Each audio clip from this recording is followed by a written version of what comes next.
Good evening, and welcome to Democratic Television, a public affairs show where we discuss current events and issues that impact our democratic values. My name is Lisa Plawchan, and I will be your host this evening. Tonight, we have a special DTV hour-long program to discuss gun violence in America. This is an issue that is truly an American crisis.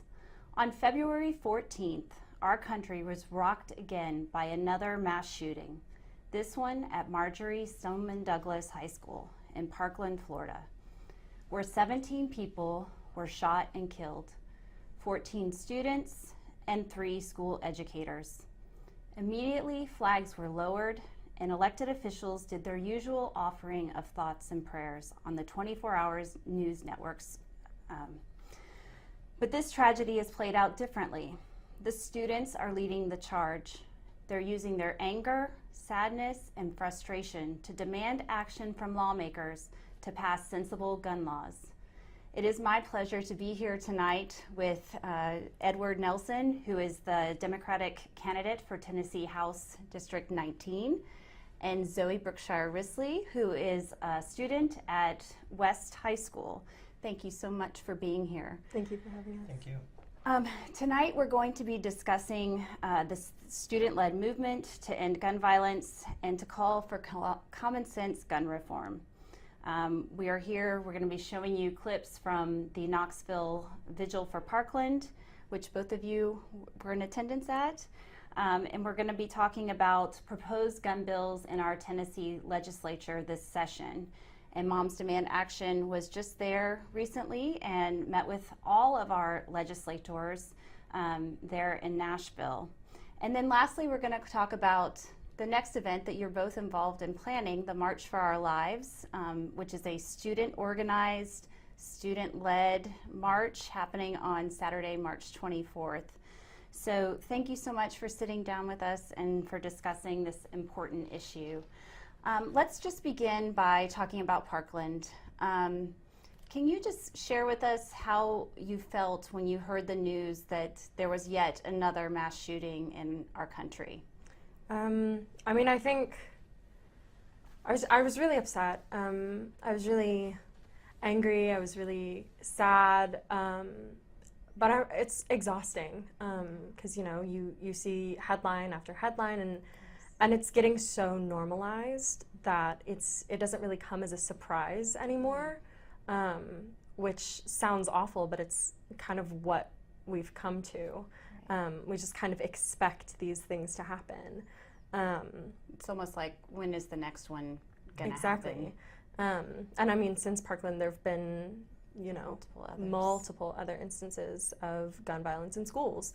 And so it just kind of really broke my heart, but at this point, I can't really be sad anymore. Yes. Because, the sadness doesn't really get you anywhere unless you back it up with action.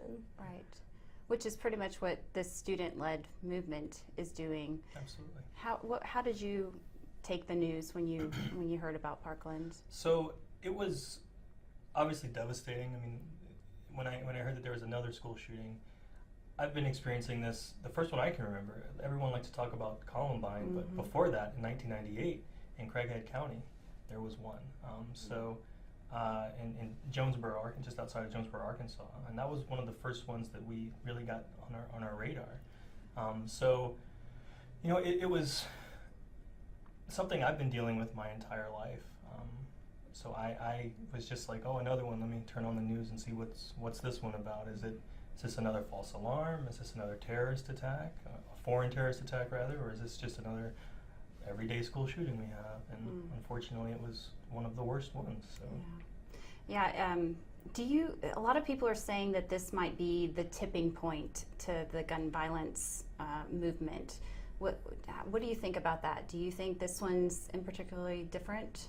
I think the difference this time is the students that were affected are all extremely strong and powerful and have kind of taken this as a way to use their voices and to speak up and to call for action, demand for action.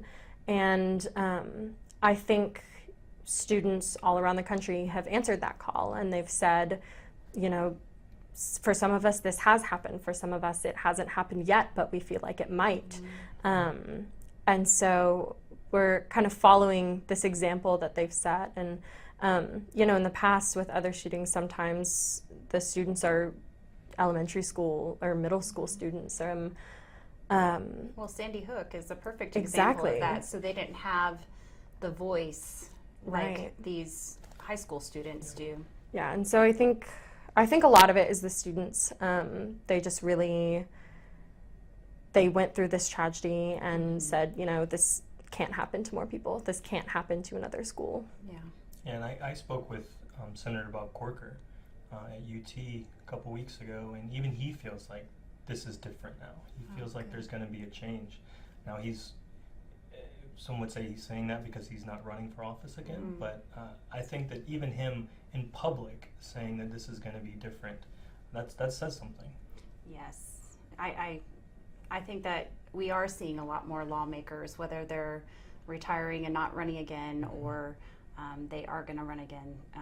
They are taking a stance, but it's like you were saying, Zoe, it's because the students are also pressuring them. Yeah. Let's talk for a few minutes about the Vigil for Parkland. You were both there, and is there anything that stood out to you at that remembrance event? There were about 300 people there from the community, all faiths, all ethnicities. It was really a beautiful and powerful event. Is there anything that really impacted you from that afternoon? I think just, you know, seeing everyone there and kind of visualizing that support, but also, you know, hearing from lots of different people from lots of different backgrounds about how gun violence has impacted their lives in this city. And it just really brings a lot of perspective and context to the fact that this is not a Parkland issue, this is not an Orlando, Las Vegas issue, this is a national issue, and this is something that we are facing in our community, in our town. Yes. I think to be in a location where a shooting occurred was very powerful to me, and to hear from people like Zoe, who are survivors of the incident, was just really something that I didn't expect when I went there. Yeah. Reverend Middlebrook, of course, brought the house down. Yes. It was really moving for me to be there with him, and for him to relate, you know, the civil rights movement with what's going on now, with the student-led movement, the young people's movement, poor people's movement that they had was really something special. Yeah, for me, I think one of the things that really stood out, and so you touched on this a little bit too, was we were gathered because of Parkland. That event would have never happened had Parkland not happened. But for me, the thing that came out very loud and clear was this impacts our community too.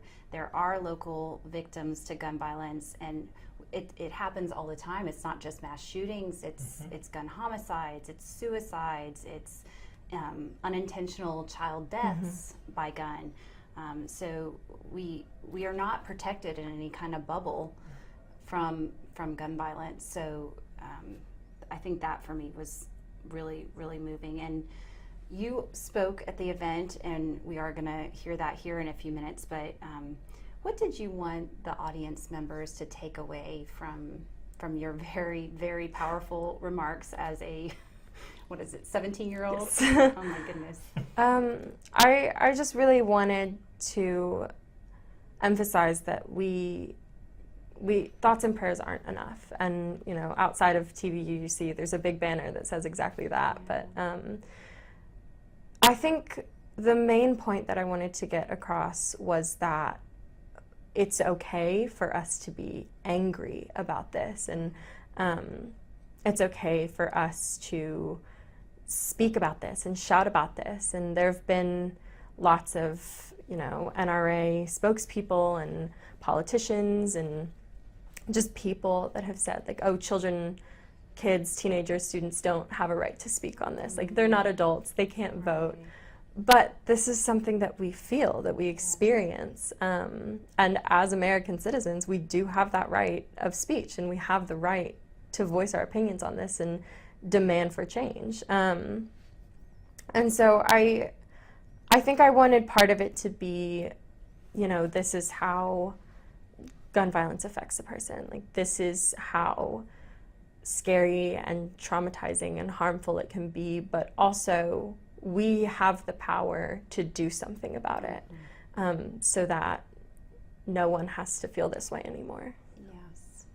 Well, we are actually going to show you right now some clips from the Vigil for Parkland that happened here in Knoxville. You will be hearing 3 very powerful students right here from Knoxville that gave some powerful speeches during that event. So here's the Vigil for Parkland.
We find ourselves saying, maybe one day things will change.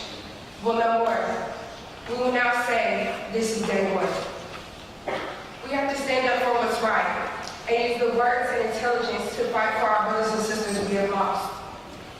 My best friend, Zoe Brookshire-Risley, was a Henderson bystander in a gang-related shooting.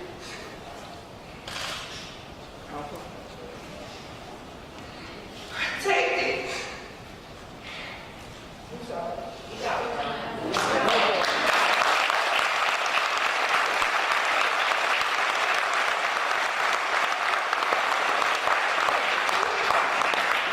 Protecting and sacrificing himself for his friends. Xavier died on December 17th. See, I'm just like you, fed up and broken with what this world has brought upon us.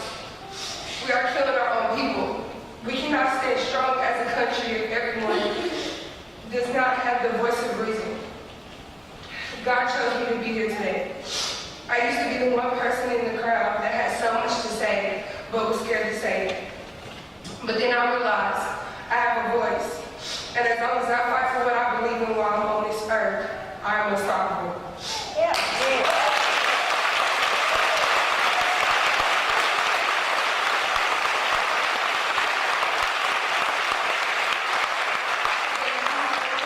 Is the voice of hope. I hope that I can touch at least one person in the crowd to fight for our people. Hope that our future is bright. I am now the voice of hope. I'm here to say that we have been through enough heartache and loss. I know how you feel like the fight is over, but please do not be discouraged. One day we will be able to live in peace as long as we stand up for what we believe in. I am now the voice of hope. Kids do not feel safe in their schools. Young black men cannot walk these streets without being racially profiled.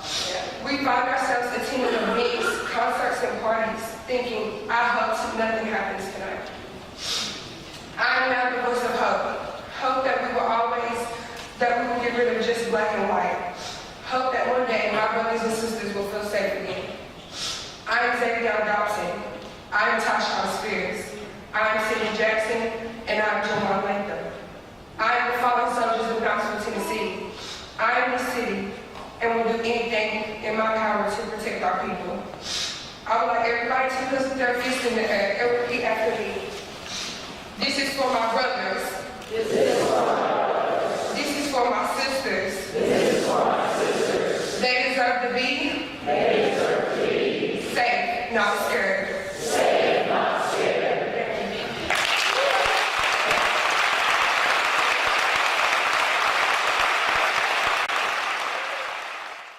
Hi, my name is Zoe Brookshire-Risley. So, while I was writing down what I planned on saying today, I kept thinking about tone. We studied tone a lot this year in my senior English class. Authors use appropriate tone to effectively communicate their message to their audience. So what's the proper tone for an event like this? Should I be somber, reflective, hopeful? Perhaps, but these are not my primary emotions. First of all, I am angry. I am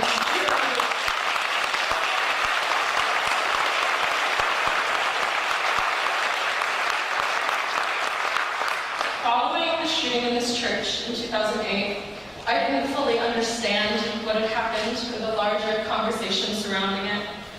I was 7 years old. I only understood how scared I felt. I am now 17 years old.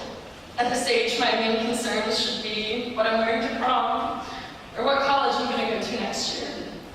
But that is not the case.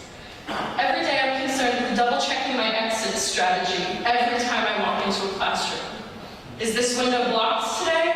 Can I run in these shoes? Is my English textbook or my science textbook better for stopping a bullet?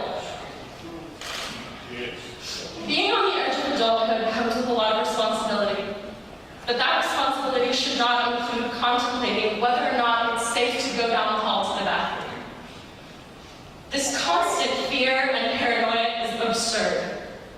I should feel safe at my school, at my church, at the movies, at a restaurant, but I don't. The folks at the NRA and in Congress and in the White House have decided that the lives and safety of me and my peers should take a backseat to an amendment written 200 plus years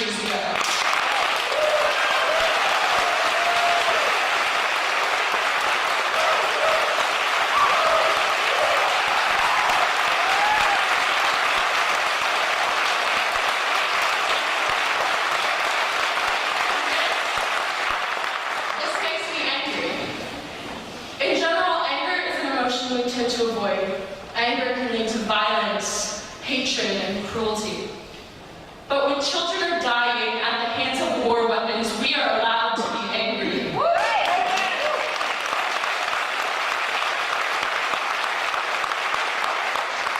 It's incredibly difficult to talk about gun violence after Sandy Hook, after Orlando, after Las Vegas, after Parkland. So many memories flood my senses. It's overwhelming and it's painful. And so we turn to thoughts and prayers.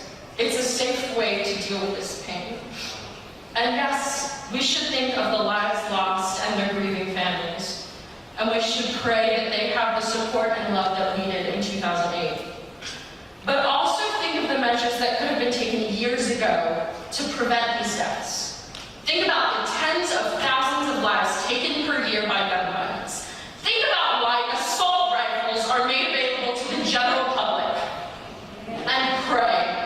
Pray that this anger acts as a match. Yes. Pray that what we say here today, what we say in our schools, what we write in our letters to our representatives, and who we put on these November ballots will light a fire that cannot be ignored.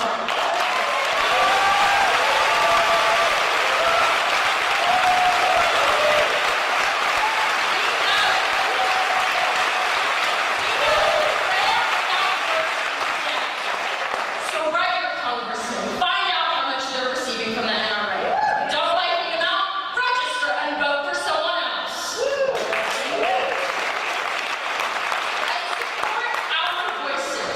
Support youth voices. The grown-ups who don't like what we have to say are so quick to discredit and dismiss us. We need you to have our backs on this one.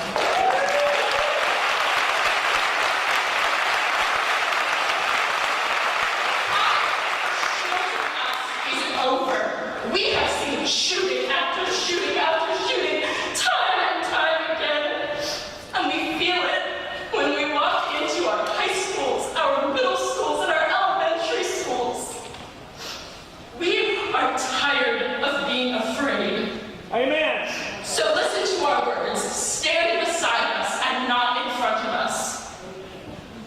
And believe me, I know it's hard, but every time you get choked up or another memory crawls out of the woodwork, remember the 20 people who died at Sandy Hook.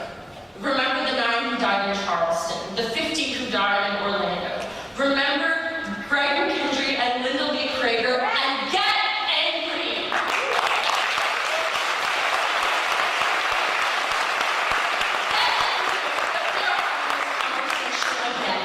Get angry that our gun laws are clearly not designed for the safety of civilians. Get angry that our lawmakers are not listening. Then think. Think about what you can do with your flame and pray that it never goes out. Thank you.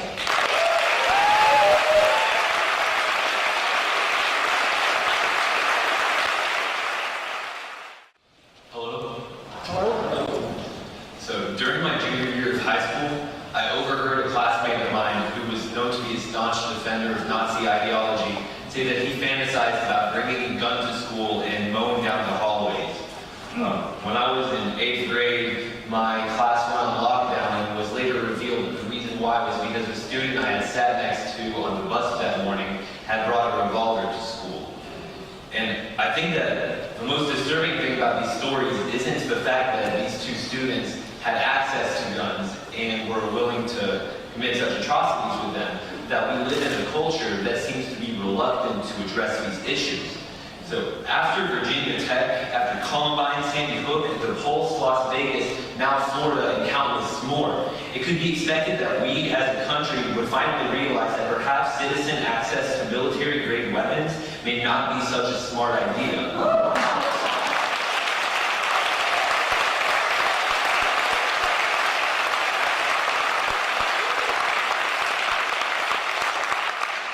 Unfortunately, that isn't the case, as you all know.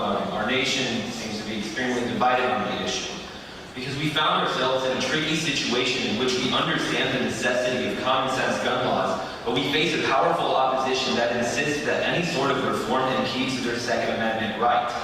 And to this I simply say they are wrong. In the same way that it is easy.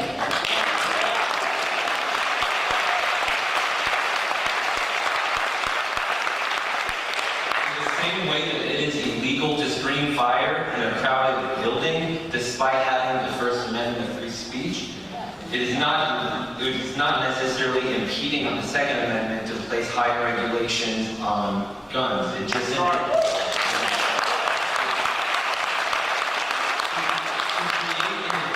legislation does not nullify the Second Amendment and simply modernizes it.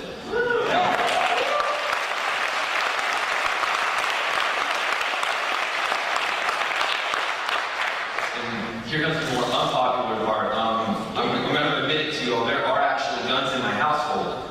They're owned by my older brother, who is in the U.S. Navy, and by my father, who is a veteran of the French Army. They've both trained extensively with their weapons, which are by the way not military grade in our household, and they use it for occasional target shooting. This I don't have too much of a problem with. What I have a problem with is that somebody who is as young as me, somebody who is 18 years old, can legally buy a semi-automatic rifle and modify it with a bump stock, which would allow it to shoot like an automatic weapon. So tell me why somebody my age is trusted with a military-grade weapon, but I'm not trusted to have a Bud Light.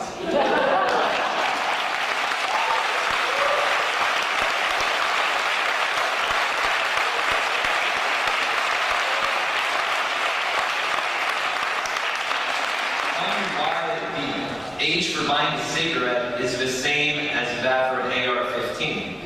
If our country does not trust somebody under the age of 21 to buy a handgun, why does it see no fault in allowing a high school teen to own the most popular weapon used in mass shootings? Gun proponents argue that there are already gun laws in place. However, they fail to acknowledge the gun show loophole, which allows any person to sell a firearm to an unlicensed resident as long as they are not suspect of being prohibited from possessing it. In other words, this sort of outrageous law allows for private selling of weaponry without background checks. This loophole in gun selling leaves the potential buyer's eligibility of owning a gun to the discretion of the seller. This can make buying a gun as easy and as legal as buying any product off of Craigslist. There are websites such as Arms List that are made specifically to avoid the paperwork involved with buying a gun. And so to put some context to this, ask yourself, would you feel safe in the same room as somebody who actively avoided a background check by using one of these sites? Closing the gun show loophole would end this sort of back alley transaction. And if somebody has a clean background, then there is no reason that they should oppose legislation that, one, wouldn't affect them, and two,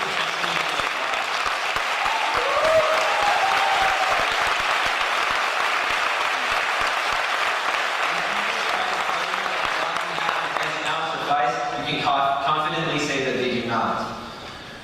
You all, I'm sure, know about these issues regarding the lack of comprehensive gun laws. You wouldn't be here if you didn't. We've identified the issues, but now the next step is to work towards their resolve. The next step is to remind Senator Alexander and Senator Corker that Tennessee refuses to stand by any politician accepting money from the NRA.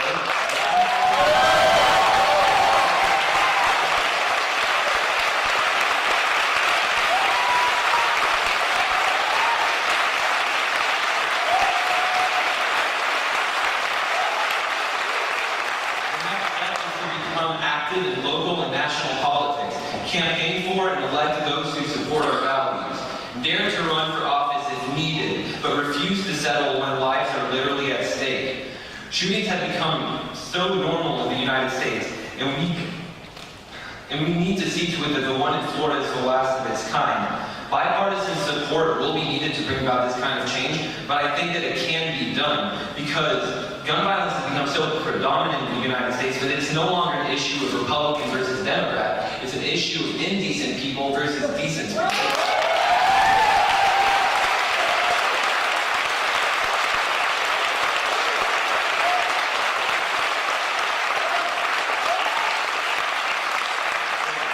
To conclude what I have to say, I want to address the people who think that the survivors of Florida shootings are actors. I want to address the people who fight tooth and nail to preserve outdated and dangerous gun policies, and the people who reject the guarantee of safety in public spaces. Those people, I say that change is coming, and you all, the people in this room this afternoon, are proof of it.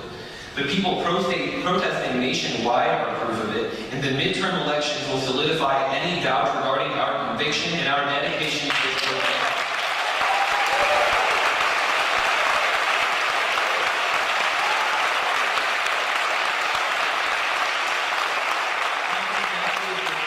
Overdue, but it is coming, and I have no doubt that we will see to it soon. Thank you.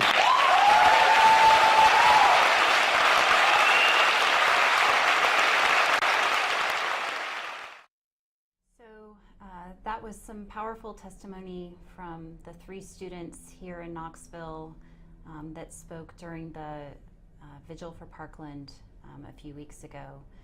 I'd like to turn our discussion now to discussing common sense gun solutions and legislative solutions in particular. And Edward Nelson here, who's running for Tennessee House District 19, could you maybe share with us what you think would be some common sense solutions here on the state level?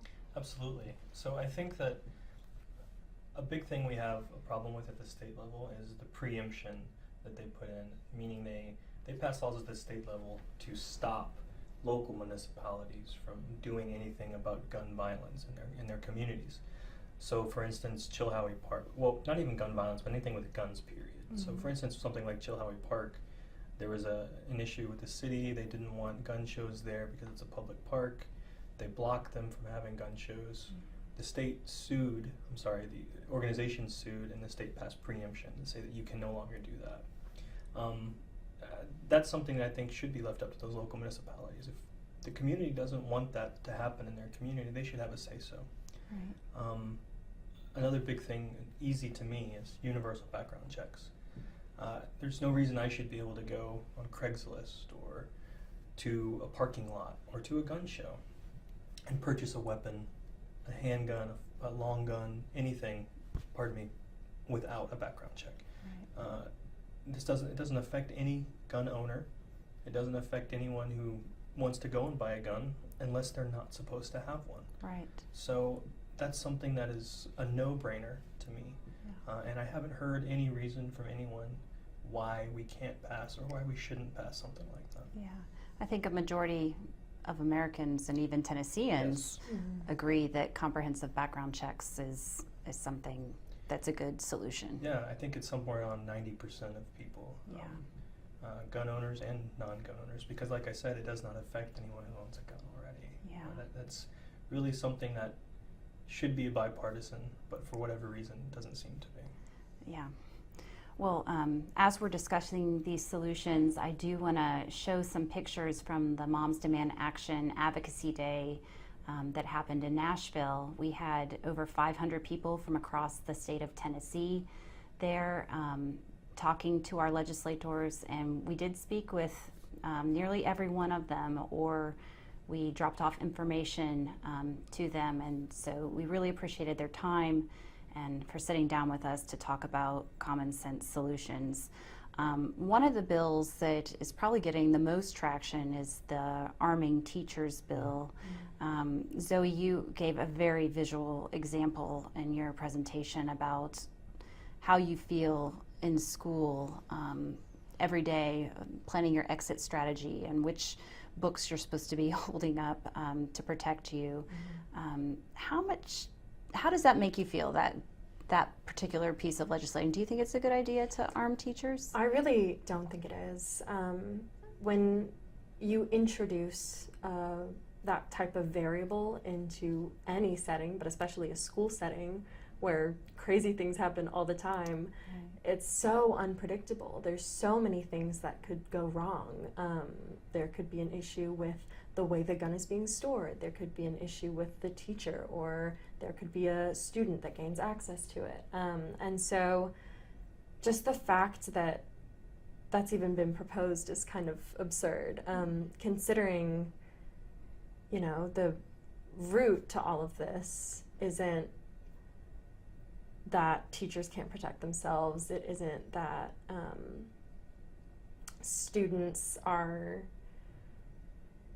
it isn't it isn't any of those things. It's the guns themselves. And so by putting more guns into schools, it doesn't make sense. Right.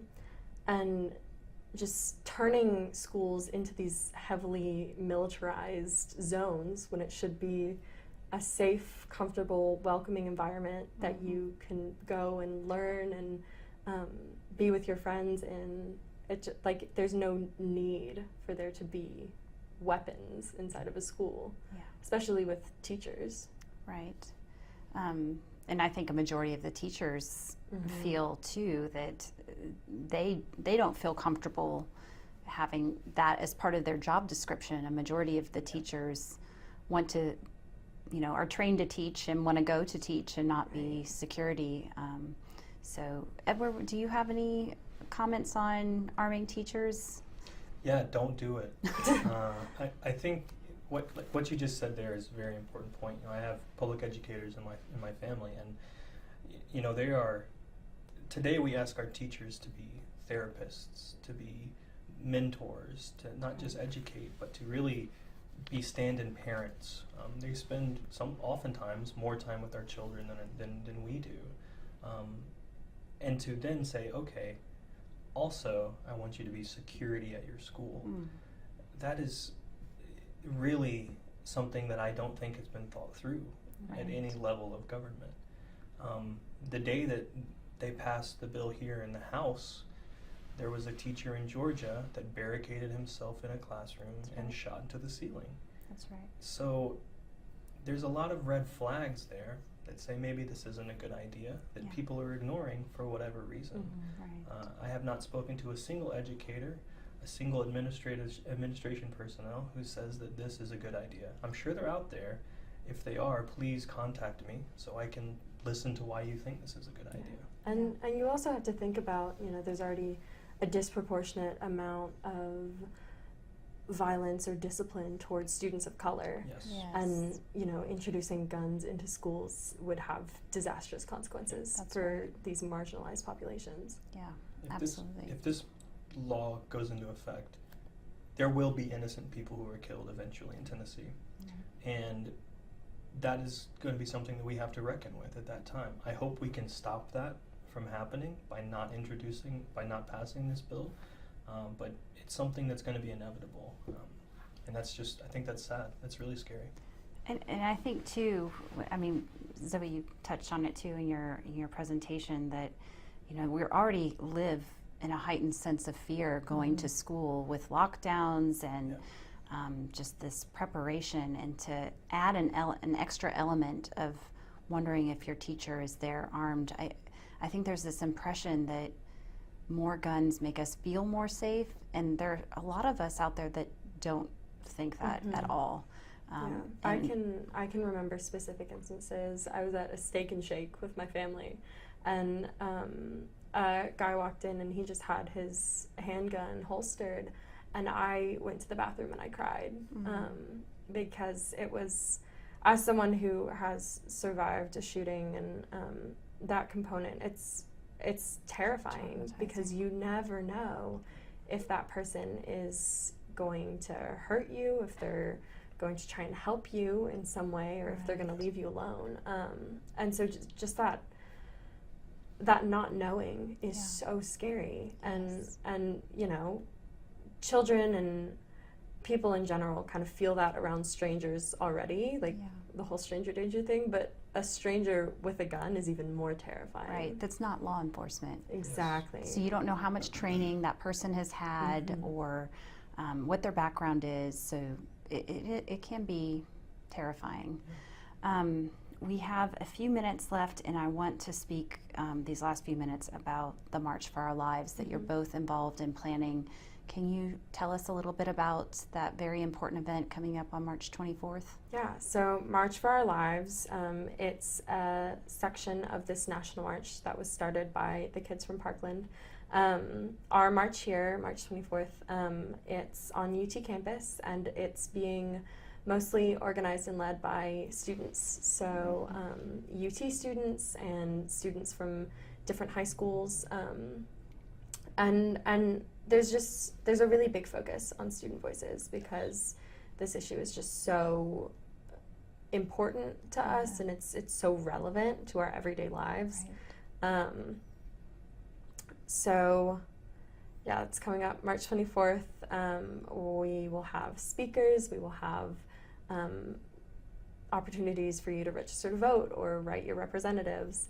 So. If people want to get involved in volunteering, other students that might be watching this, how can they get more information? Is there a Facebook page, website? Yes.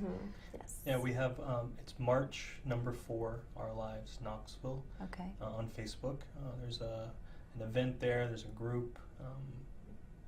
Zoe and I are both on the speaking committee, so we're handling finding the speakers. Okay. So I think it's important that we let people know that it's going to have an array of speakers, not just people who experience violence at school, but violence every day. Because there are communities in Knoxville that we don't talk about where this happens. And you think about a lot of the times this conversation of gun violence in schools can kind of lean towards more like white kids in suburbia, but there are areas of this country, there are areas of this city where that kind of gun violence happens every day. That's and right. Outside of schools. Outside of schools as well. And yes. And so just highlighting that, you know, gun violence is, it's a bipartisan issue. It has no side. A bullet doesn't see race. It doesn't see class. And so we're really trying to focus on making sure that we amplify all sorts of voices, just to really show, you know, our legislators and the public that this is something that affects all of us. And you think that it won't happen to you, but it very well can, and it has. Yes. I hope our legislators come to the event. I hope so. They're invited. You're all invited if you want to come. Yes. It sounds like it's going to be absolutely fantastic. And do you guys need any help with more volunteers if people want to get involved? Or So I think right now our planning committee is pretty well stacked. We have, Okay. like Zoe mentioned, it's mostly high school students. Some UT students are doing it as well. I'm a UT student and I'm helping with that. There's a few others at UT. For the most part, it's all high school students who are organizing this, and they're doing a bang-up job so far. It's great. I think it's going to be a very, very good event. And someone who's not a student anymore, we are letting you take the lead, and we'll stand there and support you in any way, shape, or form. Thank you. So I want to thank you both for being here. We are actually going to close out tonight by hearing another piece from the Vigil for Parkland that happened here in Knoxville. Dr. Reverend Middlebrook gave a very, very powerful closing speech that helped us come together as a community and never give up in this fight to end gun violence in this country, because as long as we stand united, we can make change, and we will make change, and we will reduce gun violence in this country. So please enjoy this last segment with Dr. Reverend Middlebrook. When I was asked to come and witness young folk as they speak, the first question that came to my mind was, what are you doing here? And then I thought about I once was young. Now I'm old. But all men are here for counsel to encourage young people who are in struggle. And you are not in struggle alone. For you stand for the ideals that many of us have. When I was young in the civil rights movement in the early 60s, people said to us, you young folk need to get somewhere and sit down. You remember that deal? You're going to stir up trouble. You're going to cause confusion. But we said to them, that there is a yearning and a burn that we need to see change in this country. And so we struggle. And because of the struggle and the commitment, we have seen some change. And yet it's not enough. Young people historically have had to lead. Every major movement in this country has taken place because young folk have stood up.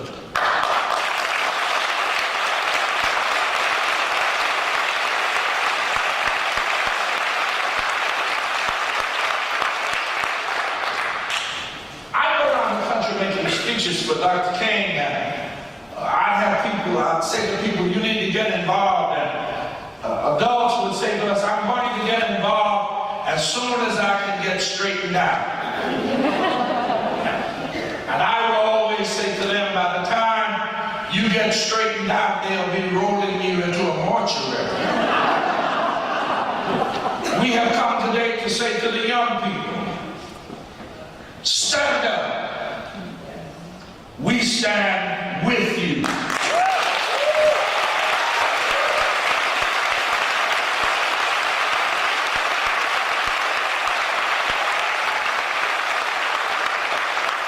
No platitudes, no easy words, no saying I'm praying for you. I'm saying to you that I'm ready to march with you.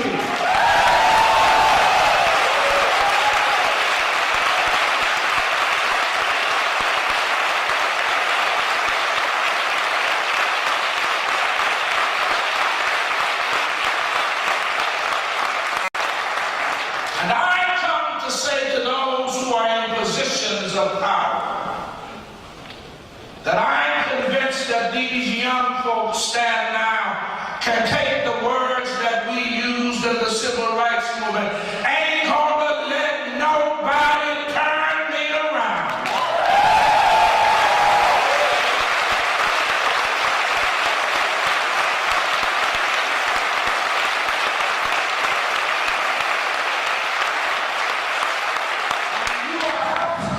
Right, my dear.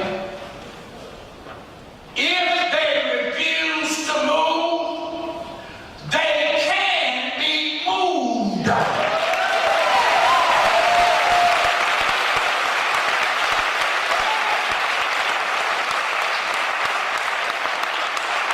I say to you today, now is the time. Years ago, when Martin King would be leading the struggle, people would say to him, the time is not right now. I say to you that the time is always right to do right.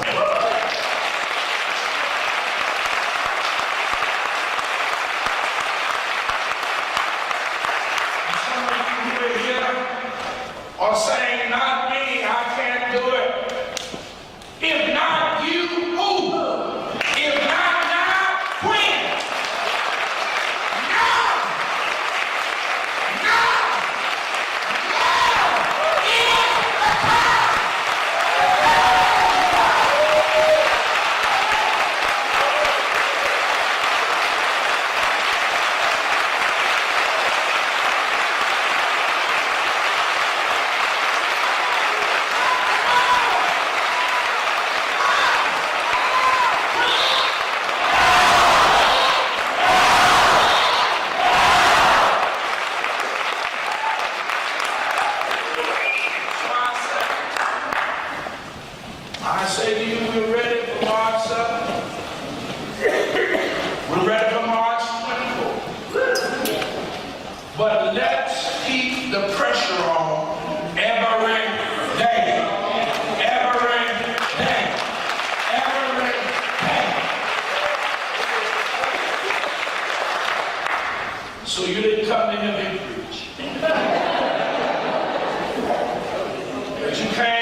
which said that it was their song. They chose the words.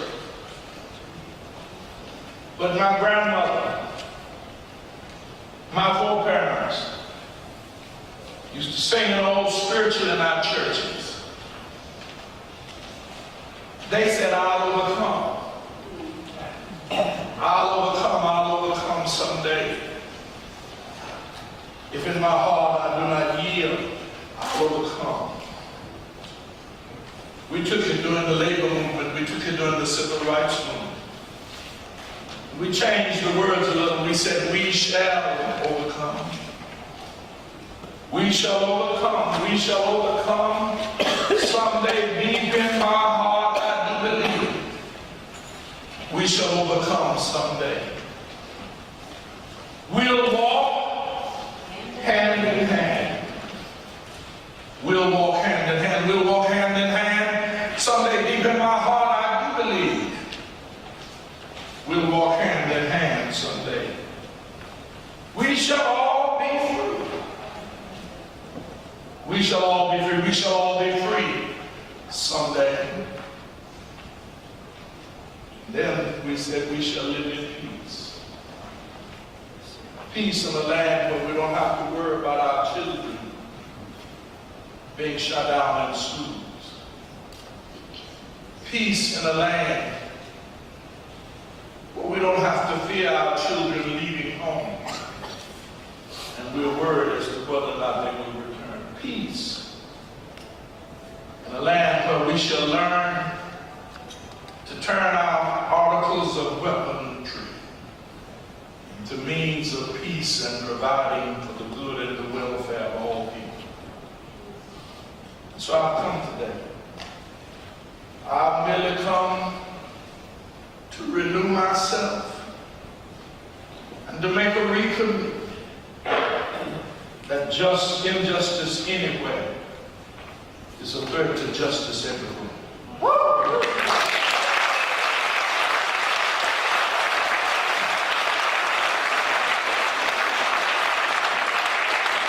So somebody, 7:45, that's this.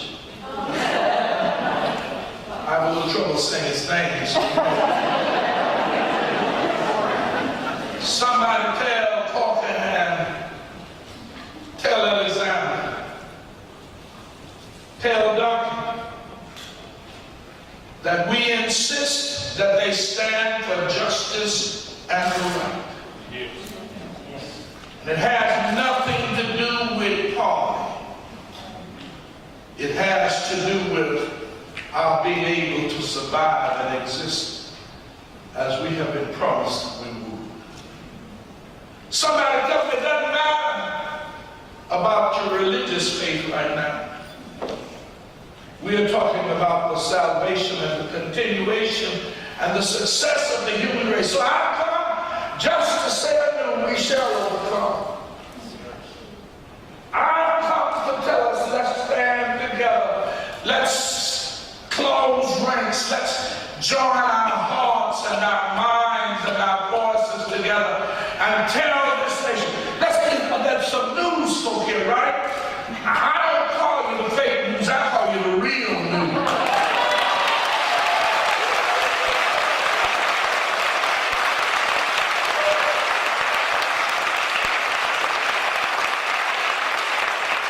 And so at 6 o'clock, at 11 o'clock tonight, tomorrow morning at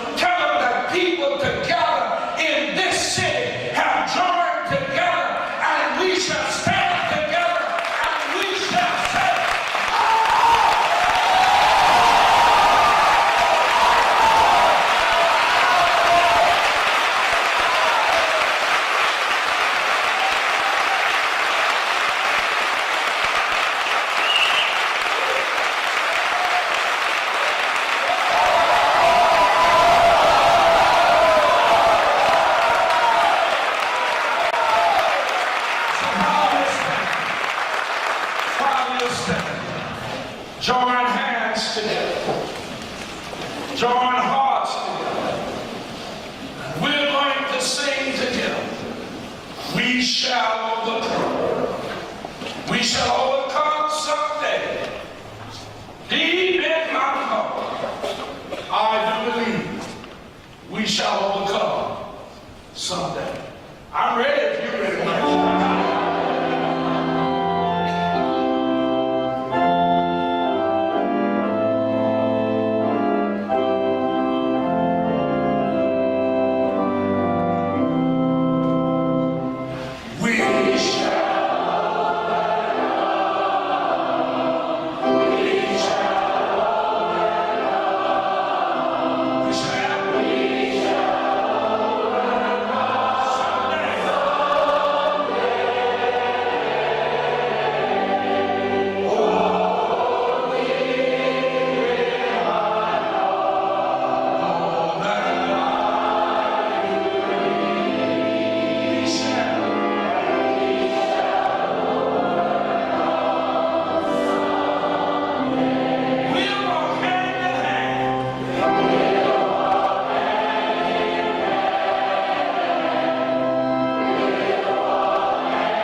When